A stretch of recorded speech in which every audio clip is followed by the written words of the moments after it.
My friends, we are living through one of the most important moments in the world, which is a war in the Middle East. Many people expected that this would happen one day, and it did. And with that, this has implications for the rest of the world. Here in Brazil, for example, we are feeling this directly in our wallets. How much do gasoline and diesel cost in your city? It's a reflection of what's happening in the Middle East, and specifically in Iran. Because although the conflict intensified after terrorist groups invaded Israel, the machine behind it all is Iran. Iran has been fueling terrorism since the Islamic Revolution in 1979. It was there that a horrific state-building project began, one with the power and economy of a country, yet one that finances terrorism.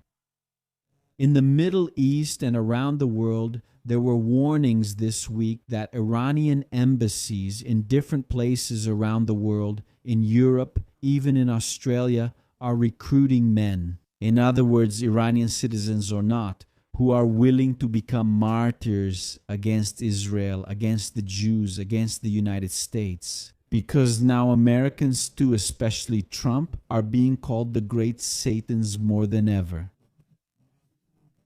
So the situation in the world is chaotic. And those who pay a very high price for this, besides obviously all the people, because war is never good. A war doesn't just come to solve a problem, but it brings other problems as a consequence of a conflict. Once again, I'm coming back to your wallet. The price of diesel and gasoline where you live, consequently, all the products in the supermarket go up, inflation increases, and your purchasing power decreases. Look at how things work in the globalized world. And then you wonder, well, does Iran and Israel have nothing to do with this? Is that really the case? And that's why I invited Professor Mateusz Alexandre, a Jewish sociologist, here today so we can talk. Professor, first of all, welcome. Thank you very much. About the effects of this war, which didn't start now on February 28, 2026. It started in 2023 with the invasion of Israel by Hamas. It was 2023, right, Professor? Please correct me if I'm wrong. Yes, 7th of October 2023. Welcome. Thank you very much.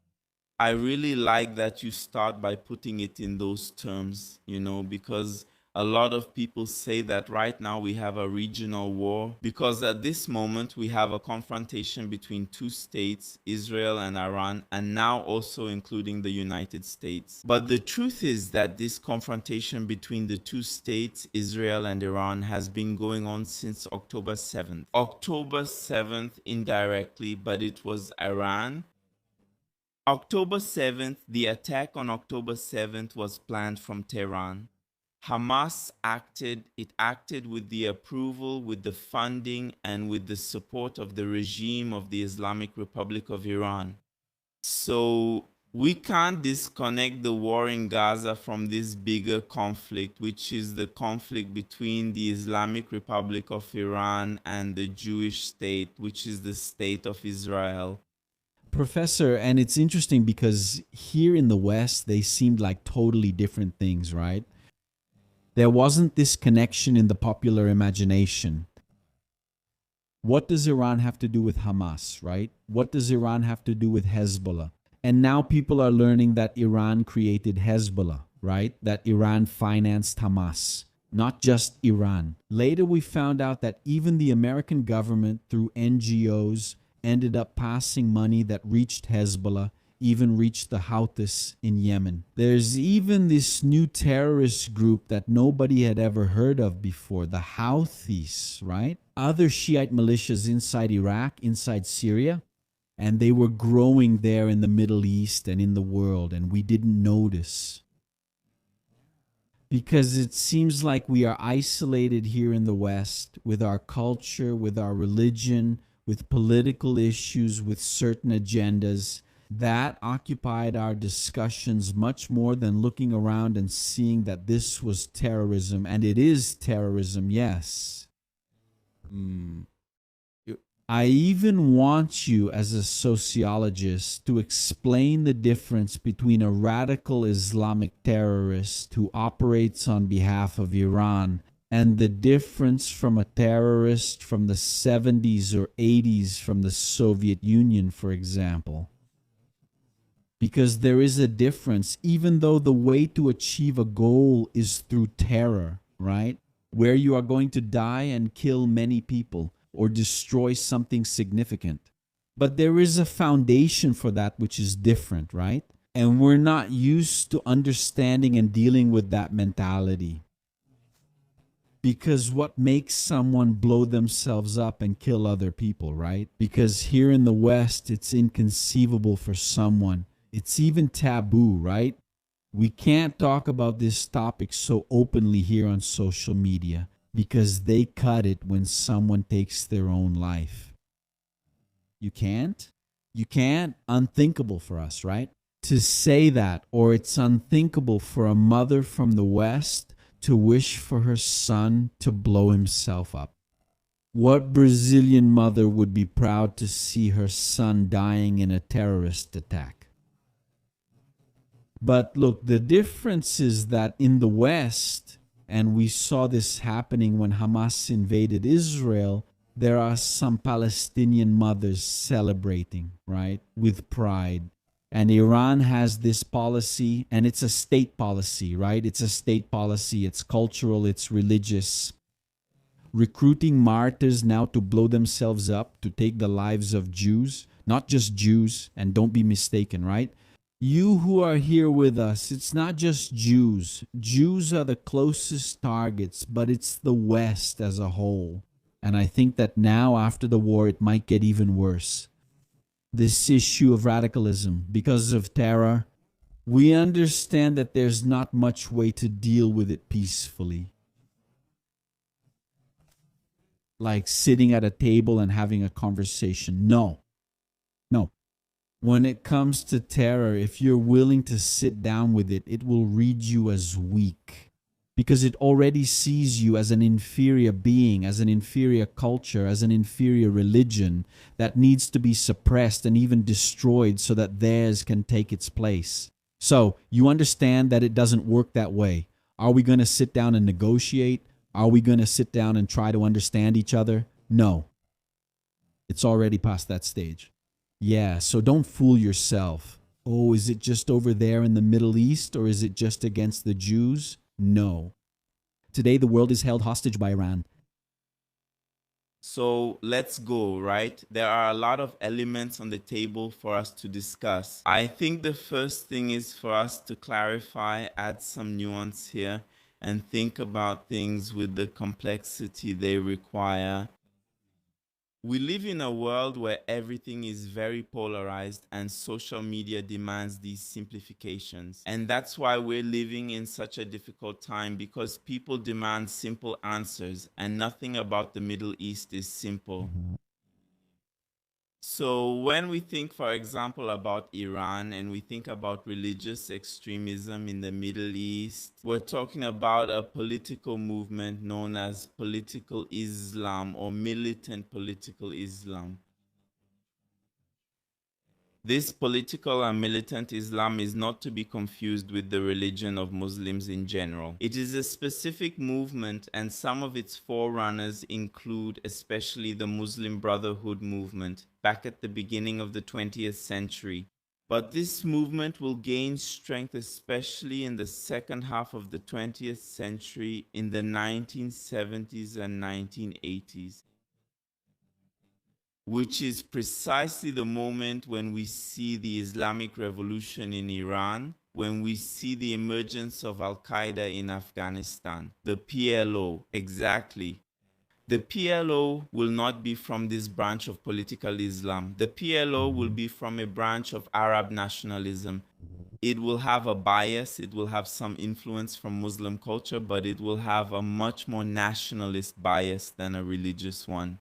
The group that would have more of this religious bent and that would emerge to oppose the PLO on that basis would be Hamas. So Hamas will be the force within Palestinian society that will specifically accuse the PLO of being secular. too much, right? You are very distant from religion. You do not represent the values of Islam.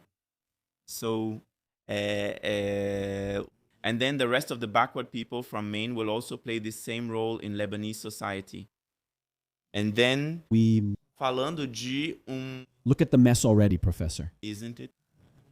So, I mean, there really is a political, ideological separation from religion, but they are closely connected all the time. Exactly. In Iran, for example. It's the use of, it's a political interpretation of religion. It's a political instrumentalization of religion, which holds that politics,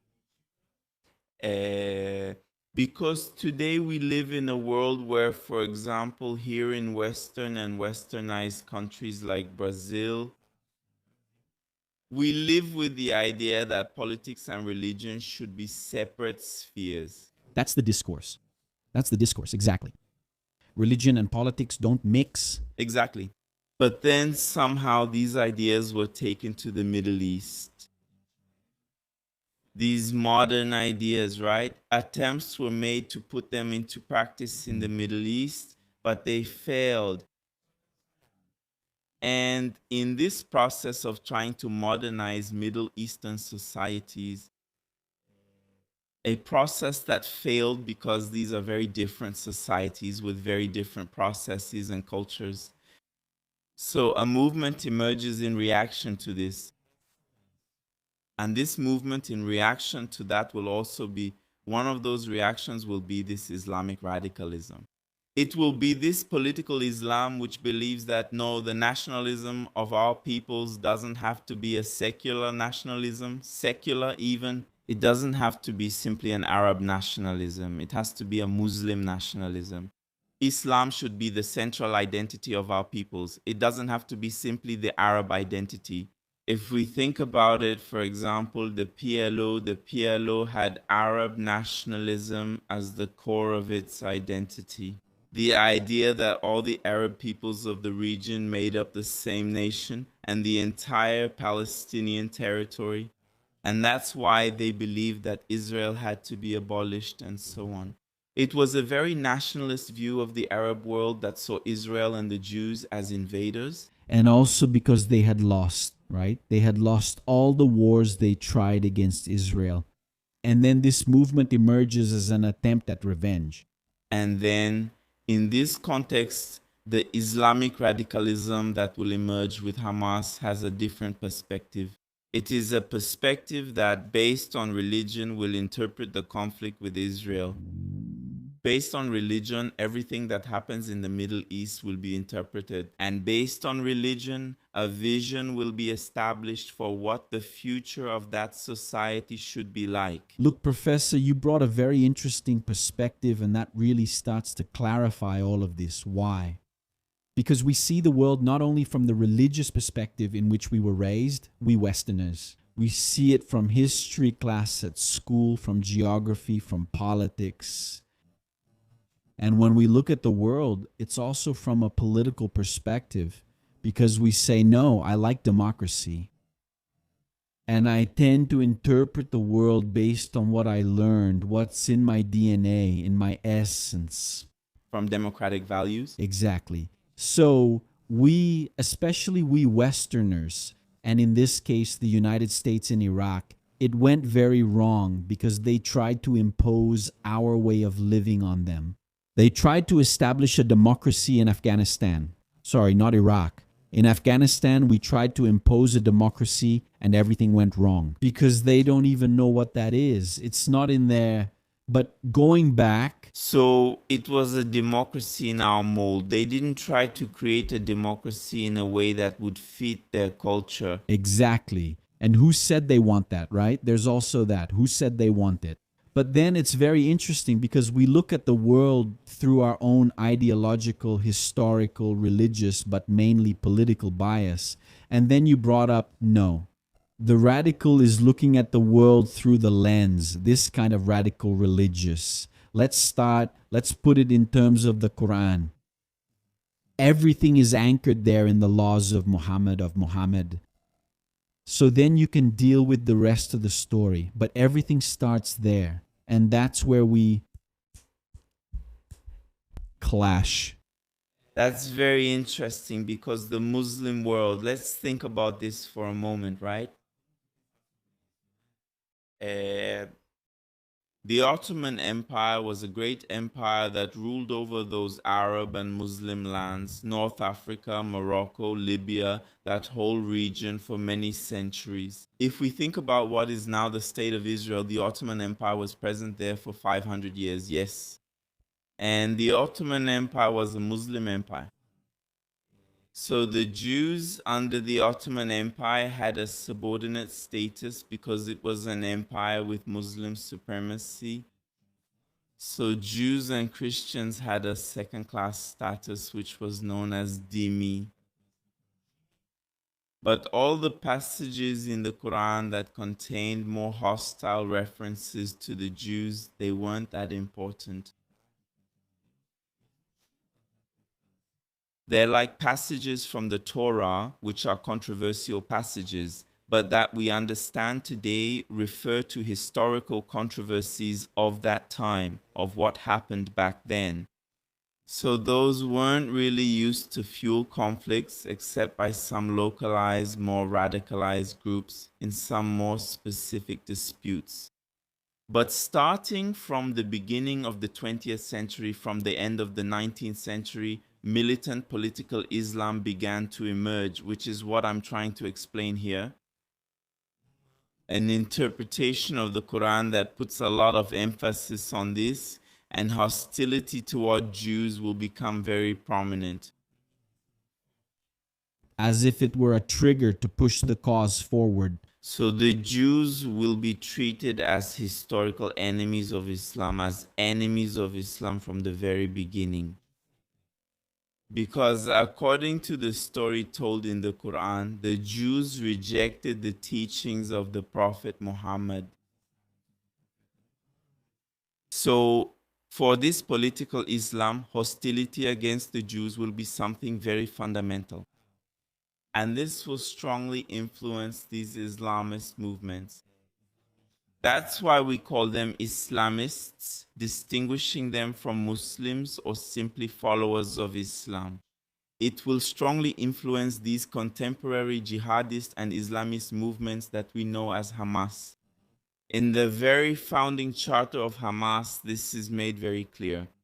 For example, when it quotes passages from the Quran, saying that on the final judgment, Muslims will face the Jews and will exterminate all the Jews, for example. Yeah, in the Ayatollah's handbook, it's exactly the same, right? Perfect. Ayatollah Khomeini, who founded the Islamic Republic, had a book called The Government of the Islamic Jurist. And he actually says exactly that the hostility of the Jews against Islam has existed since the very beginning of the history of Islam. So the hostility of the Islamic Republic of Iran against the State of Israel is based on anti-Judaism, specifically religious anti-Judaism. And also later on, it will merge with modern conspiracy theories that will come up heavily inspired by Nazi propaganda, which had a lot of influence in the Middle East, mainly because of the propaganda by the racial rhetoric of European anti-Semitism that also spreads to the Middle East. And so today, when we think about the position of Iran, the Islamic Republic of Iran, regarding the state of Israel, but also regarding Jews around the world, it's a mix of all these positions. It's a mix of religious radicalism, of political Islam, but it also combines influences from anti-Semitism with modern influences, that conspiratorial anti-Semitism that claims Jews, yes, control the media, the banks, including influences from both Nazi and non-Nazi rhetoric, yes. Professor, I've said that 21st century Nazism is Islamic radicalism because the modus operandi, in fact, is as follows.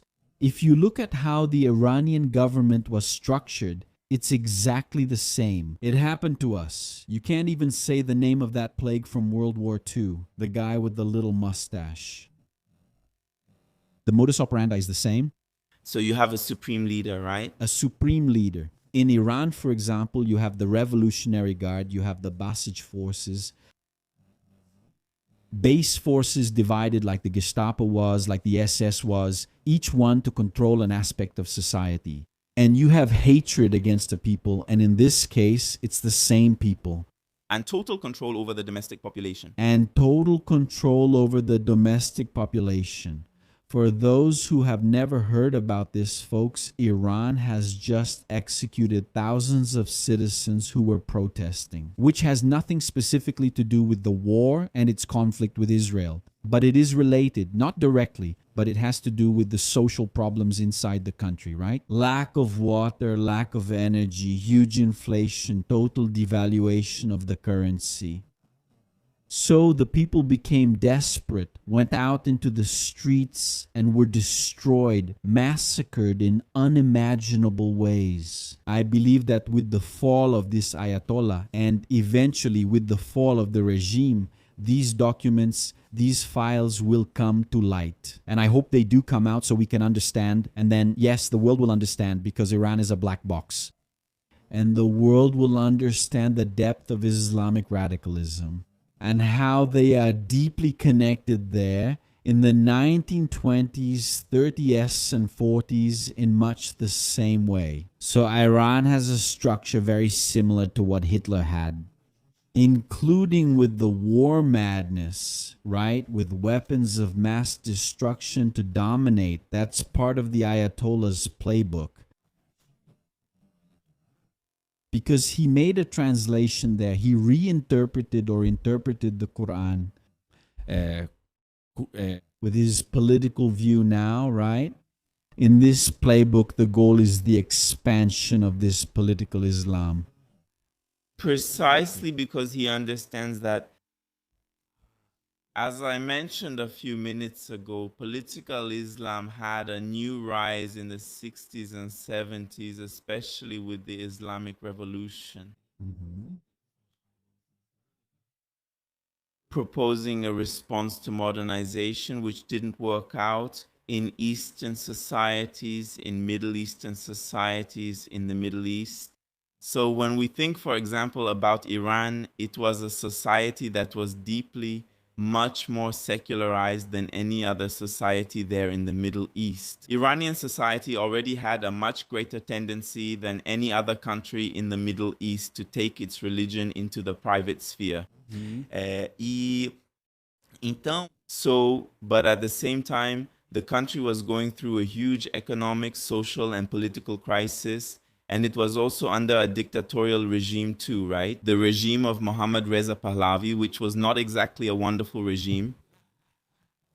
Just like today we look at what's bad in the present, we tend to look at the past and say, wow, how good it was, but it wasn't really that good, right? And then political Islam emerges precisely in response to the idea that the problem with our societies is that we have lost the values of Islam. So for our societies to improve, we need to restore Islam as the center of social life, as the guiding force of our lives. And that's why the republic has to be Islamic. And that's why the Islamic Republic of Iran considers it its religious duty to export this revolution to the countries of the region, because it believes that there is also a solution for these countries. That's why by force, right? By brute and extreme force, isn't it? Exactly. Not the Disney kind of union, right? Where we hold hands, let's restore it's expansionism. It's really imperialist expansionism. And then you make an observation that I find very interesting, which is how much this resembles the fascist movements of the 20th century. Nazism was a very specific expression of this 20th century totalitarianism. It's even hard for us to draw analogies, contemporary analogies. But when we think about all the other fascist manifestations of the 20th century, and then we consider fascism as a historical phenomenon and its characteristics, we look at Iran and we think it's a fascist state. And why are people who call themselves anti-fascists supporting the fascist state? Yeah, so That's where the paradox of Brazilian Western stupidity lies. And thinking of Iran as a fascist state as well, there's a very important characteristic that we can't forget.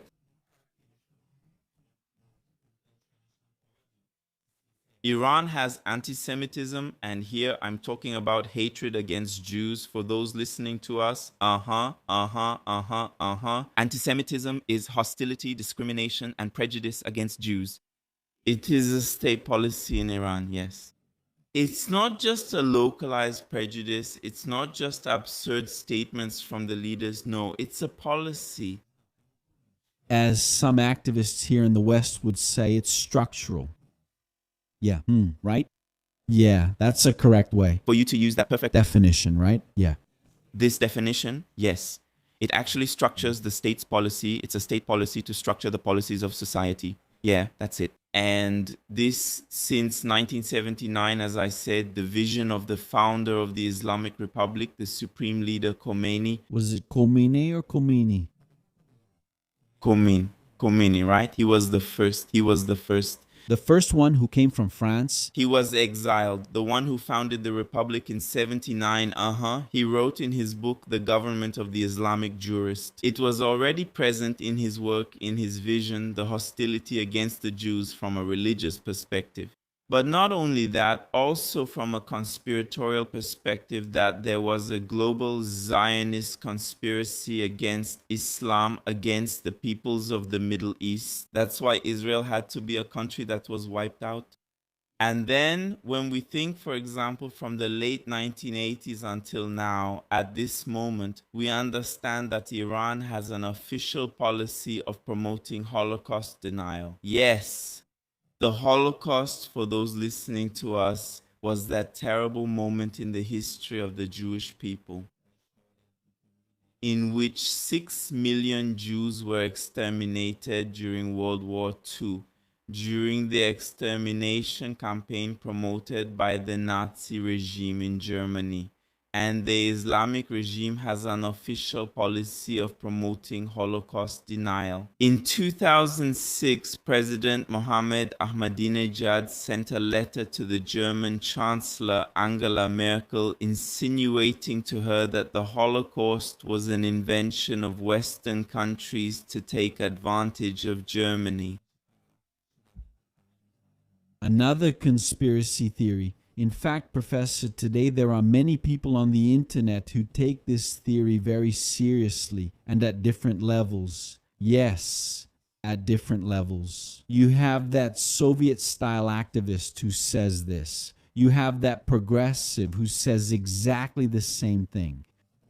He puts Israel at the center of all the events in the world as if everything were a conspiracy. Even that guy who claims to be so pro-Israel, he's even religious, sometimes even a Protestant or not, but who also puts Israel at the center of all conspiracies. To the point, I heard something absurd the other day, to the point of saying that the Mossad, just look, and Mossad didn't even exist, right? That the Mossad and, in fact, the Jews together with the United States created the mustache guy themselves. Did you get it? The mustache guy who led Germany, we can't say his name here, okay, guys? He was a creation of the Jews and the American government. And bin Laden is the same thing too, a creation of the Jews.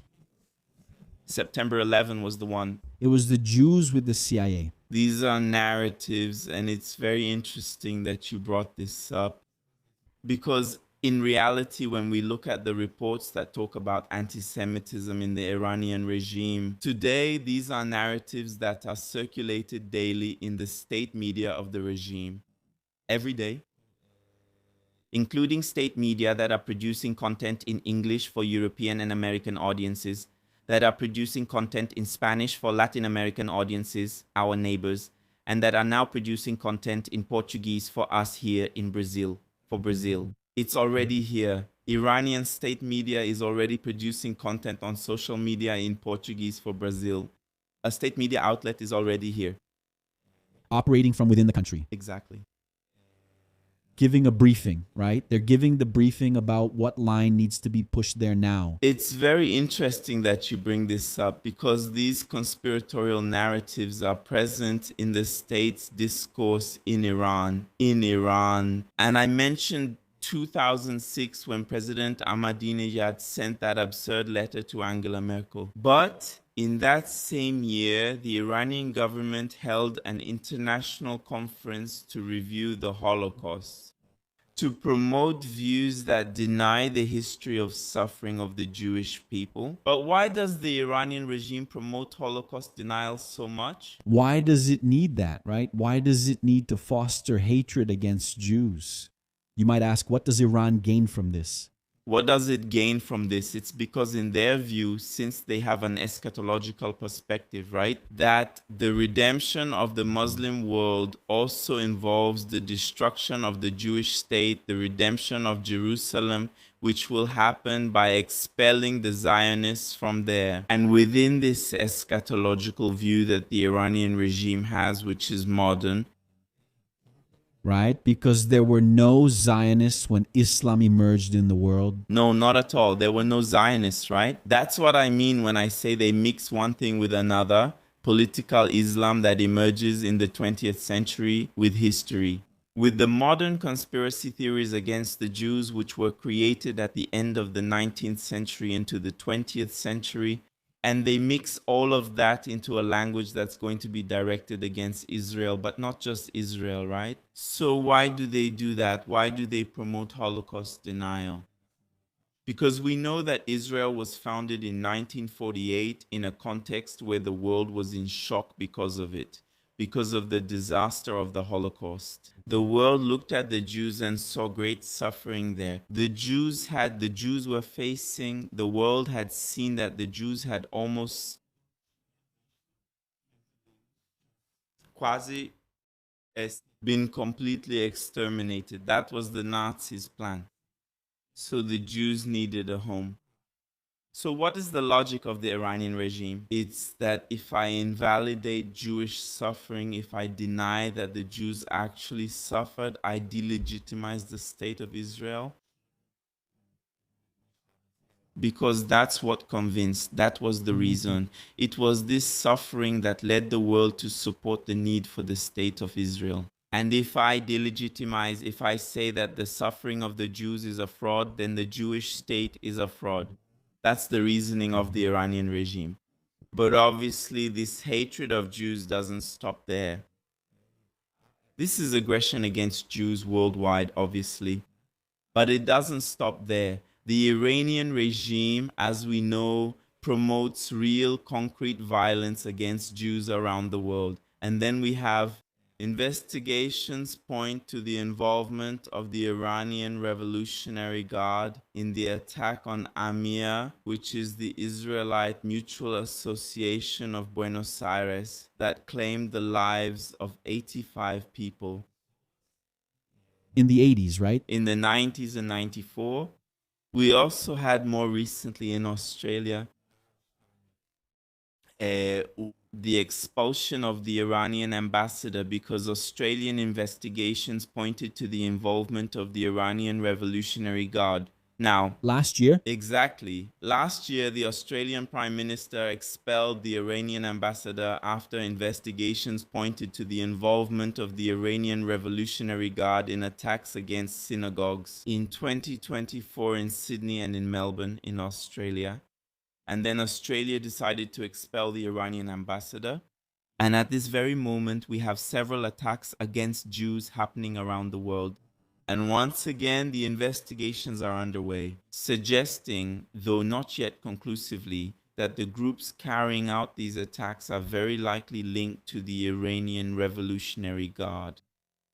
The Revolutionary Guard operates similarly to the SS in World War II, acting abroad with intelligence services. This Revolutionary Guard has its own army, navy, and air force, right? And it exists exclusively to serve the Ayatollah.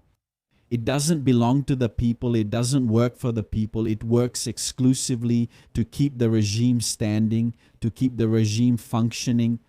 And they have divisions, including international ones, that operate outside of Iran and operate with the aim of targeting the Jewish community around the world. Because when you destabilize the international community, you can also target Israeli citizens, right? You can weaken the state of Israel if you start creating chaos and fear. And people start looking and thinking, man, these Jews again, right?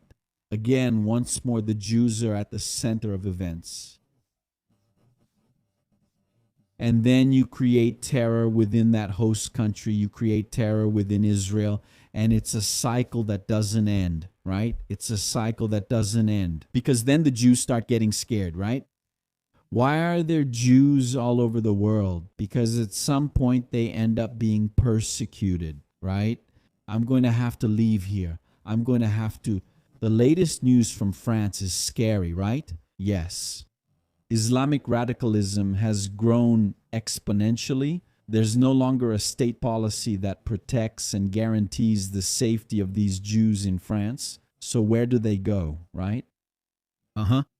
So, Professor, so we've understood up to this point the basis of this state-sponsored anti-Semitism. Can you imagine? Now we're moving to another level. Can you imagine a state whose national policy, its project is like that? What's your governing agenda? No, my government project is to kill the Jews, more Jews. We are going to invest in a weapons program so we can kill more Jews in one go, which is the Iranian nuclear program. That would have this goal. Can you imagine a state with that promise having a nuclear bomb? It's really a very challenging scenario because the government, the state, the Islamic Republic of Iran, today, it's not just a threat to the state of Israel, as I mentioned at the beginning. Yes. They have a policy of expanding their revolution. They are imperialists, exactly. It's not just the Americans who are imperialists. They promote some kind of imperialist action there at the regional level. So they have a certain attitude and they promote the destabilization of their peers, of their neighboring countries, whether it's Saudi Arabia or the United Arab Emirates. This is public information, and intelligence investigations and the leaders of these countries point this out all the time. They just attack their fellow Muslims even. Exactly. Oman, which doesn't have an American military base, was attacked. And Oman doesn't even identify itself as Shia or Sunni. It would be a neutral form of Islam there. And it was attacked by Iran. It paid a high price. So it really is an expansionist culture. So we know that there's a core, a country that supports an anti-Semitic ideology and uses all the existing mechanisms that promotes it on a global scale. Exactly. Through media channels specifically created to communicate with audiences outside the country. You see some YouTubers in Brazil, and that's scary. That number is scary because you look at the biggest podcasts in Brazil, the most well-known and popular ones, including those people who, when they open their mouths, it sounds like it's the Ayatollah speaking against Israel, against Zionism. So the mainstream promotes this. The mainstream. You say, no, it's YouTube, an independent channel. No, he's bringing this guy there so he can curse the state of Israel. So he can promote and put Israel in these conspiracy circles. Now, here's an interesting fact, Professor. Today, your main work in Brazil is to talk about anti-Semitism. And now, those who are following along can already understand a bit about the root of this modern anti-Semitism. Let's call it 21st century anti-Semitism. An interesting fact is that after October 7th, when Israel was attacked and invaded by Hamas, anti-Semitism exploded even here in Brazil. Right? But if it exploded, it's not because it didn't exist before. It's because it was there, dormant, distracted, I don't know. But it starts to manifest itself not only within the Islamic community in Brazil. And you might look and say, well, it would be natural, right, for Muslims or Arabs to express themselves. I don't know of any case of anti-Semitism that has come from these communities. And neither do I. Neither do I. So we think it would be natural for it to come from there, right? No. Where did the biggest wave come from? No. From the media and academic centers, from the universities, right? From activism and from left-wing activism. Here in Brazil, especially in the United States, there is also a part of the right that hates Israel too, right? From the American right. But here in Brazil, politically, it's much more like this. I've never seen any prominent right-wing politician in Brazil against Israel, against the state of Israel. But here it's almost an exclusive agenda of the left, right? Of this activism, especially in universities with demonstrations, Free Palestine, right? They put up Hamas symbols, they wear Hamas shirts. And then you say, wow, anti-Semitism has grown, right? But this is an anti-Semitism not deeply rooted in the sense that they kind of don't understand what they're doing. I'm talking about the regular guy out there on the street. Let's put it that way, right? He doesn't really know what he's doing because if he did, he wouldn't be there. If he understood what the vision is, for example, of Iran or of Hamas itself, for him as an individual, or for her, for the woman who might be at these protests wearing the shirt or even carrying the Hamas flag, maybe she wouldn't be there, right? Because it's much more dangerous than you might think, yes. And Israel is not his enemy. His enemy is the one he's wearing on his chest. Because to begin with, if it were in the Gaza Strip, they wouldn't be able to hold this kind of protest, right? They wouldn't be able to fight against the system, and they wouldn't even be able to show off. They wouldn't even have a voice to do that. But we see this happening inside the universities. Young people.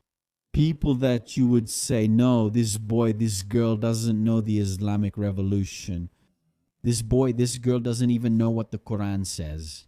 But how can they be so fiercely committed to that cause? And they shout and scream and even go into physical confrontation to defend the destruction of Israel, the extermination of Israel. And I don't know if you saw an iconic video, Professor, of a girl on a podcast. And she legitimizes what Hamas did against Israel, saying it was something legitimate, that she fully supports Hamas's modus operandi. I haven't seen it, but I think let's take it step by step, right? Each of these parts has many nuances, many complexities.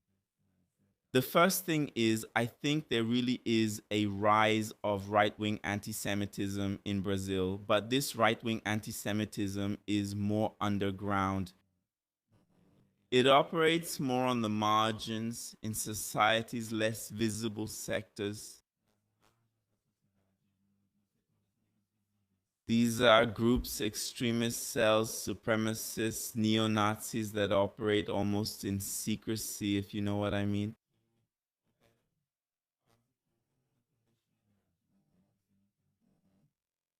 This is far-right anti-Semitism, and it exploded between 2019 and 2021 here in Brazil. And therefore, this anti-Semitism that we see growing today, it was already growing a lot before as well, right? I usually say that the rise of anti-Semitism, whenever we're in a moment of a lot of polarization, of a lot of political radicalism, anti-Semitism, at the moment when democracy itself becomes fragile with these polarizations, these political extremisms, anti-Semitism emerges as a symptom. It shows up. And then since October 7th, another form of anti-Semitism has manifested itself with a different face. which is this anti-Semitism with a supposedly anti-imperialist face, militant, supposedly anti-colonialist. And here I make a brief historical aside. Right? That young person who goes out on the street and puts on a Hamas shirt, he doesn't necessarily believe, he doesn't believe that political Islam, religious fundamentalism is good. He's not Muslim. Right? He's not Muslim, he believes in that. And if you were to ask him if he would believe if that would be good for Brazil, he would say no.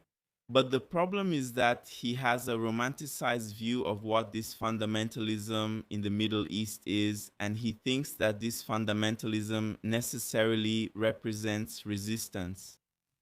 So he sees it as imperialism. Yeah, and in a way, he's actually reproducing a stereotypical view of the people of the Middle East when he says that the people of the Middle East can only resist in this way, which means violence against civilians, killing people indiscriminately without democratic values, without caring about dialogue,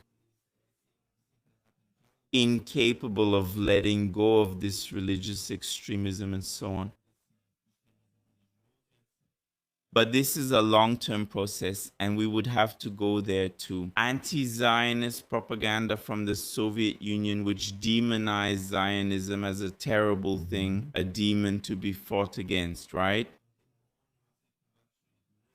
And then today we go to Avenida Paulista in Sao Paulo, and for these young people, anything that serves to fight Zionism, which after all is the greatest evil in the world, is acceptable.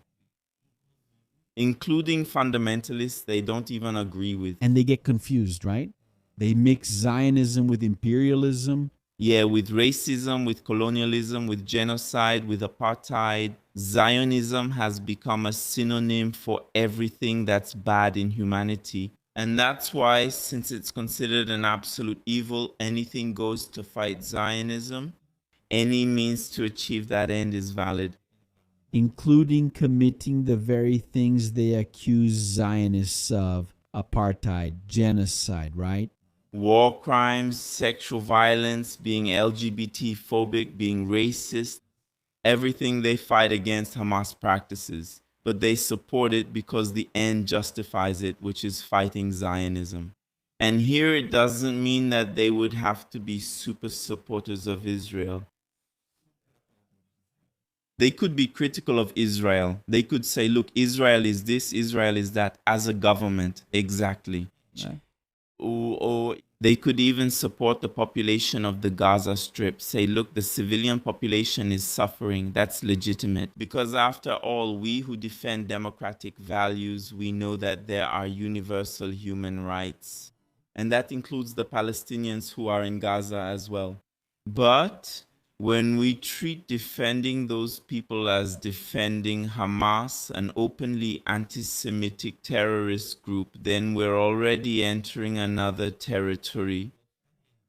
And to the extent that in order to defend the human rights of one population, we need to demonize another population. And to demonize Zionism and to demonize Jews, because in the end, Jews who have any connection with the state of Israel, like you and me, we are the ones who will suffer from this, because we are the ones who will be attacked. Yes. But you are called genocidal, right? Exactly. And you've never even been near a weapon. You've never even slapped anyone, and you're called genocidal. Exactly. I'm not Israeli. Even if Israel is committing many war crimes, I'm not responsible. Even if these crimes that they're accusing Israel of are being committed, not all Israelis are responsible, let alone the Jews, right? So it's a generalizing statement. Exactly. That's typical of these processes that generalize in order to dehumanize, to justify the attack, to justify the violence. Yeah, and see, it only gets worse because there's no other way except war. Yeah, in the case of Israel, the state of Israel, to solve this, right? So then Hamas comes, invades, kills 1,200 Israelis, Jews, Arabs, even Christians, gays, feminists, people from the right, from the left, everyone died that day. And that's the ordinary inequality. So how do you deal with it? Well, with brute force, there comes a point when you negotiate. E você senta numa mesa. That's what happened before with Iran, and it's happening again. Hamas, Arabs, Christians, you keep negotiating while he's invading, killing, and destroying you. And there will come a moment when you say, I need to defend my people, and then we go to war. We go to war because better your mother dies than mine. Now we are at this moment of direct confrontation between us, which is between life and death. So the one who has the most strength will win.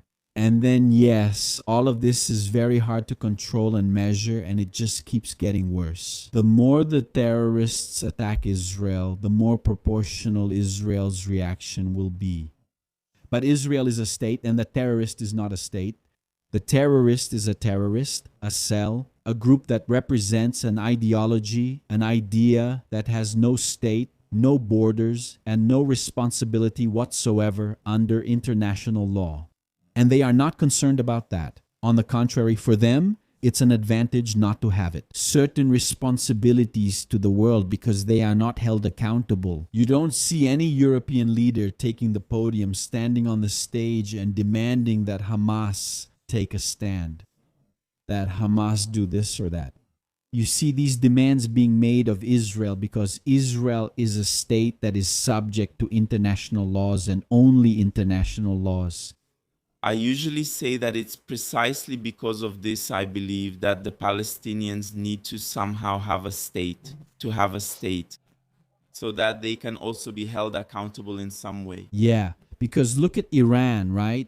Iran is a country, it crossed the red line and it was attacked. So we can only hold them accountable. That's the bonus and the burden of having a state, right?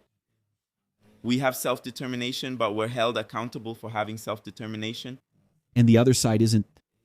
So in a way, I believe that as long as the Palestinians don't have a state, it's hard for us to hold them accountable. Who are we going to hold accountable? Yeah. So how are we going to ask the institutions to hold Hamas accountable? Anyway, there's no way. It's something that doesn't exist. Exactly. Notice you don't see that same banner.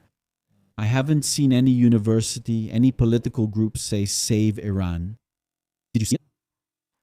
The one for Israel? Yeah, I saw it. Did you see it? Save Iran from Israel. I didn't see any activism like that. I did see it. Yeah. For Iranian lives. Iranian lives matter too. I didn't see it. But that's what I'm talking about. Yes. Yeah, I don't know. There isn't that activism in favor of the Iranian people like there is for the Palestinian people. But it's not the Palestinian people. It's Hamas. The Palestinian people exist, but they're not the ones being defended by activists, by political groups. The Palestinian is caught in the crossfire, right? The Palestinian people are caught in the middle, used as pawns. In the middle of a war they didn't choose to start. Exactly. The Palestinian people are like that old lady who raised her children there, and some of them are even terrorists, by the way. But they don't take to the streets because of her. They take to the streets to defend a flag. See the flotilla? They caught it just yesterday during our recording. Israel intercepted part of the flotilla that is going to free the people of Gaza. Then you look at who the people on the flotilla are, what they've been doing on those boats sailing for months, and what practical things they're bringing to help the Palestinian people. So it's something that isn't taken seriously because it won't get anywhere. This activism that exists today.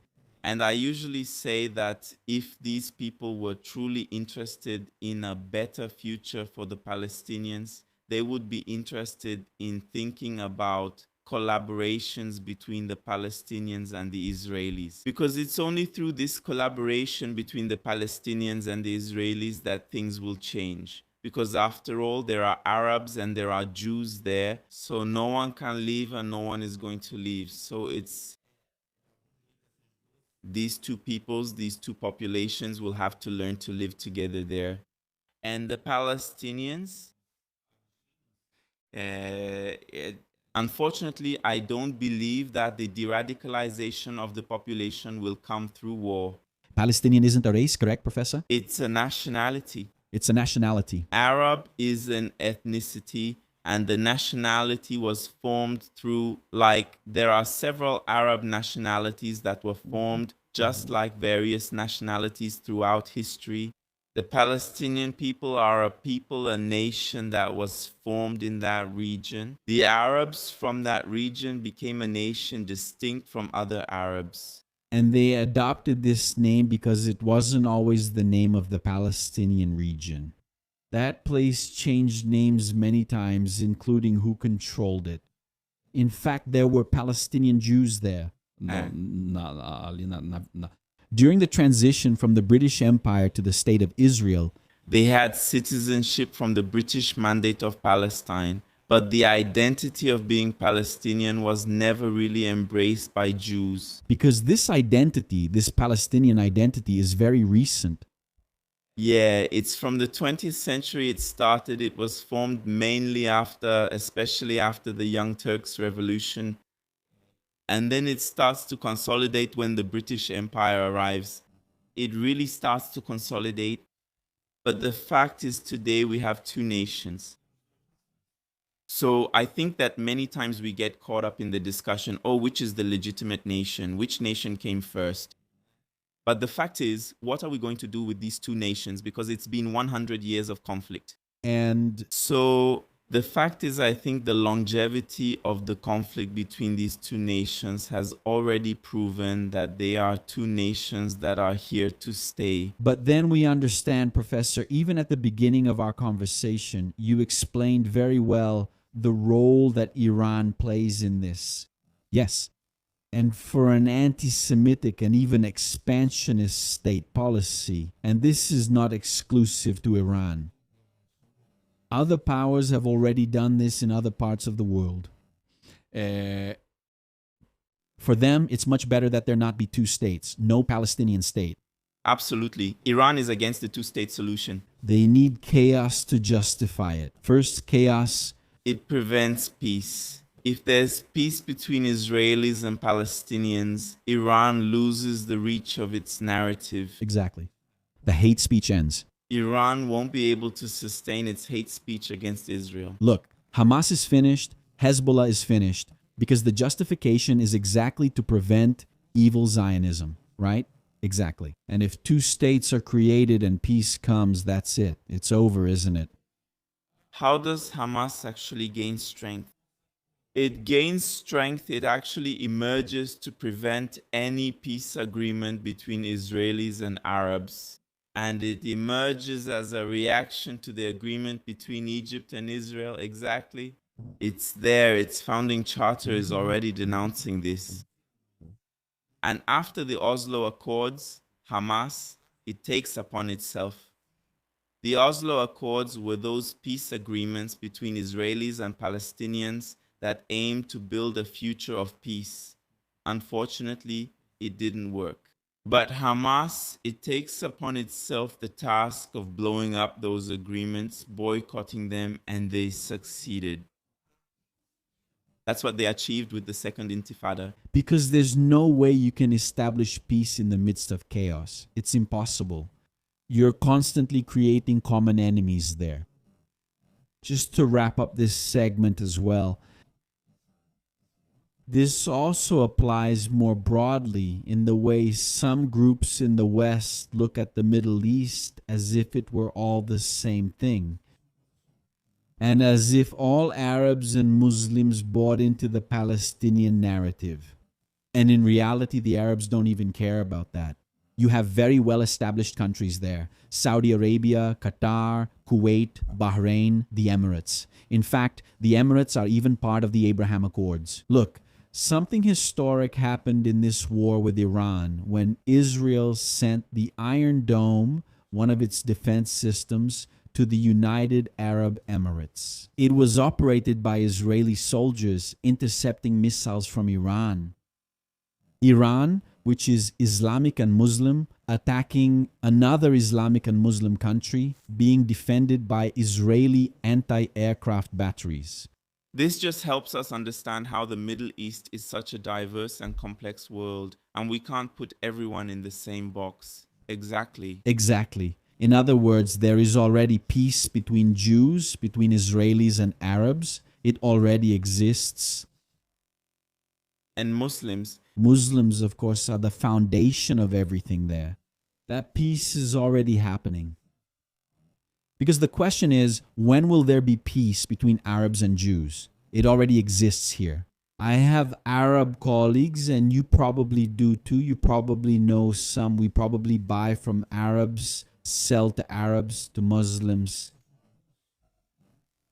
So that peace already exists. What exists is a policy, and I think we got it right at the beginning of our podcast. What exists is an international globalized policy that needs to be at war with Israel. Because here's the thing. If the Iranian regime today makes a deal with the United States and with Israel, it doesn't need to exist anymore. Because the existence of the Iranian regime, of the Islamic Revolution, was sustained through conflict to fight against the imperialism of the United States. And that's where Israel comes into all of this. So if today they shake hands with Netanyahu, shake hands with Trump, and make a peace agreement, what's the point of the regime existing if it's supposed to protect the people of Iran from the Zionists and American imperialism?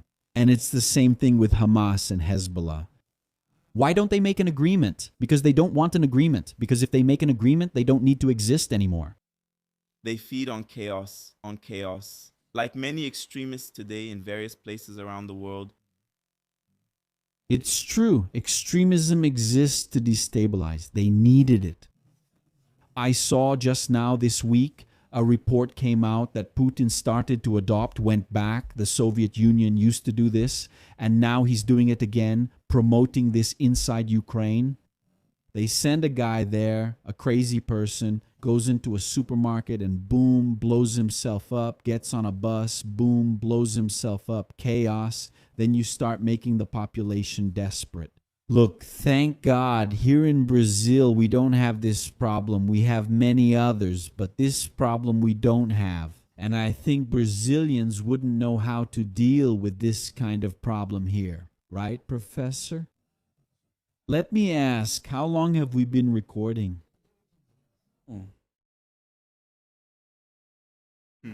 She doesn't have the microphone. See? We keep talking and talking. So let's wrap it up. Is there anything specific you want to talk about that we haven't covered? I don't think so. We talked about everything. Did we talk about everything? All right. So let's wrap it up and go. Now, Professor, you're working specifically on explaining anti-Semitism, right? And I think you gave us a great explanation today about this root, where it all starts, at least now, right? In the moment we're living through. Because in Brazil, there is anti-Semitism.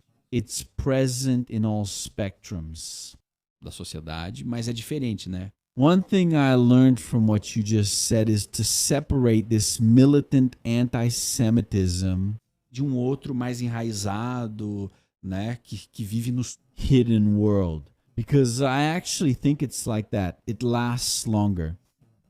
Exactly. The other one is louder, but this underground one, it's more like this. It's going to last longer. No one is looking at it because it stays there and society doesn't accept it either. Because it's much deeper, I would say, than the shouting in the street. Because the shouting in the street works to move the masses, but it also dies there.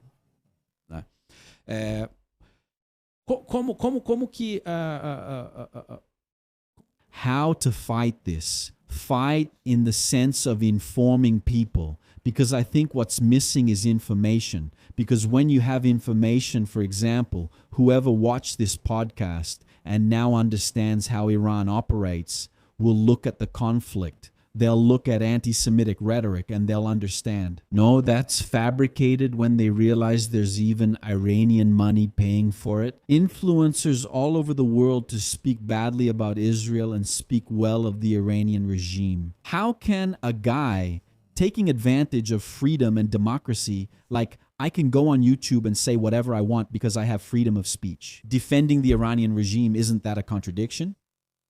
But how do you fight that? How do we start breaking it down?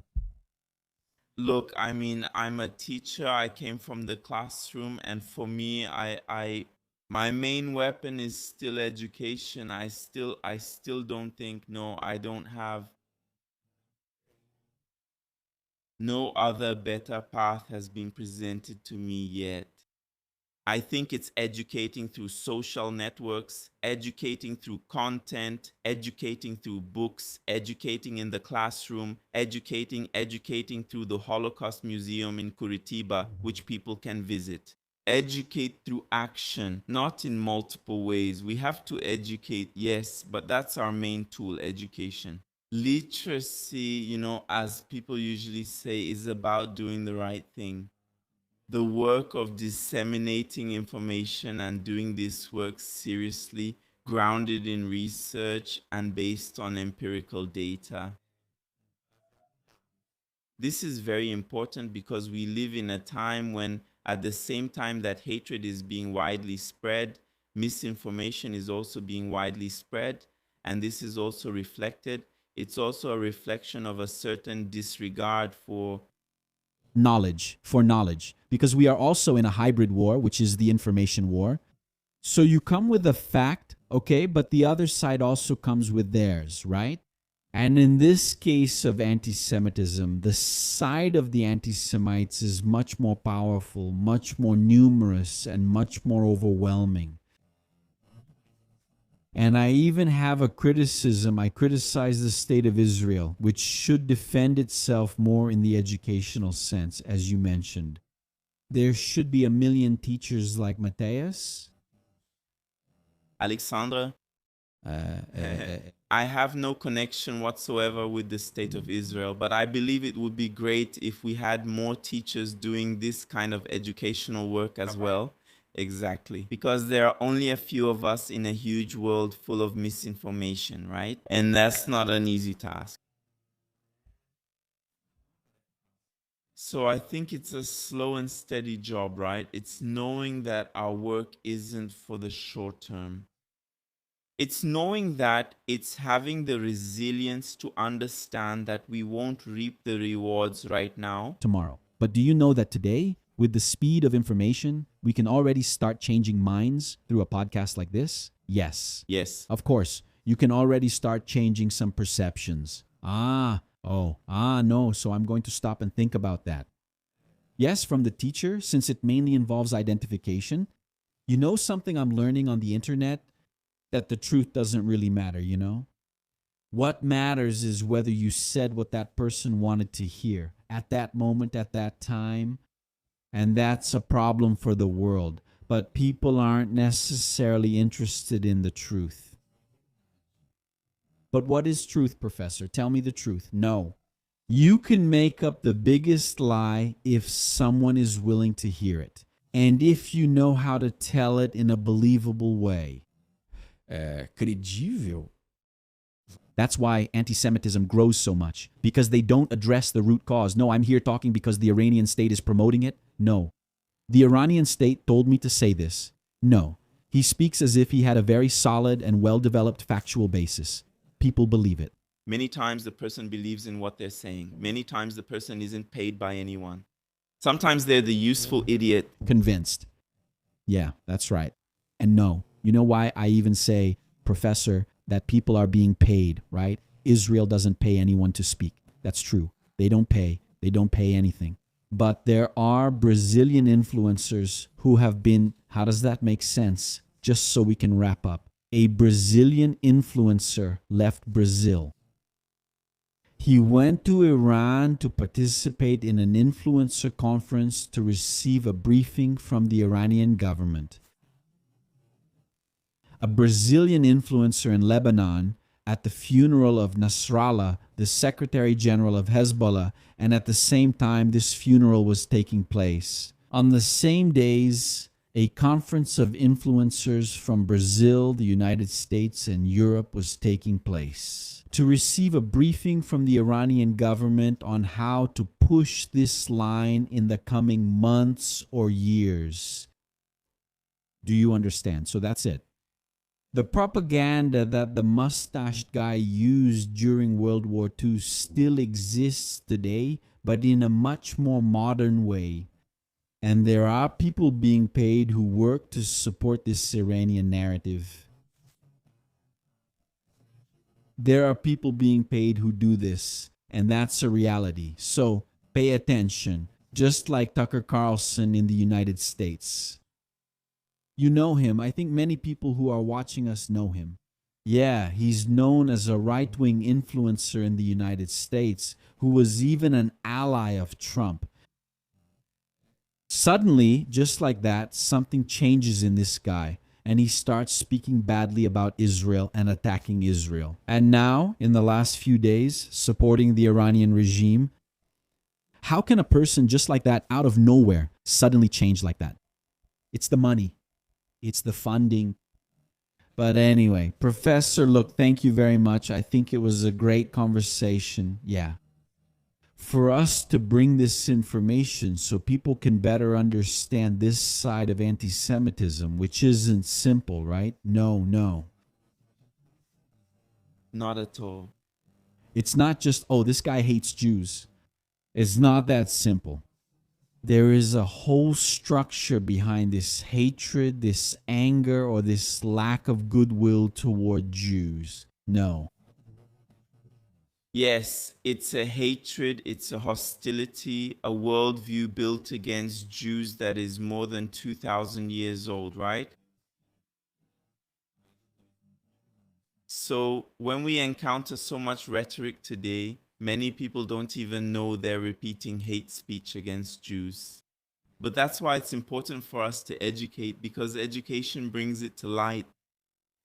It lifts that veil that hides the idea that it's not just another criticism.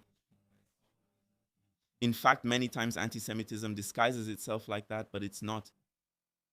It is. Very well. So, for those of you watching, subscribe to the channel, turn on the notification bell, leave a like, and follow Professor Mateos on Instagram. Is that right, Mateos Alexandre? Yes. Matthews Alexandre Prof. Matthews Alexandre Prof. Follow him. Check out the work he's doing all over Brazil to talk about anti-Semitism. Support him, right? Support the influencers, the teachers, the professionals who talk about this and present the facts as they are, right? For real. So how do you evaluate who's right and who's wrong? By the values, right? The values these people represent, by the values. How does he act? It's no use for him to say he loves you if behind your back he's got a bomb ready to blow you up. That's how you know if he's good or not. It's not enough to just say you're a good person. You also have to act in a civilized way. So that's about it. Bye-bye, everyone. Thank you, everyone.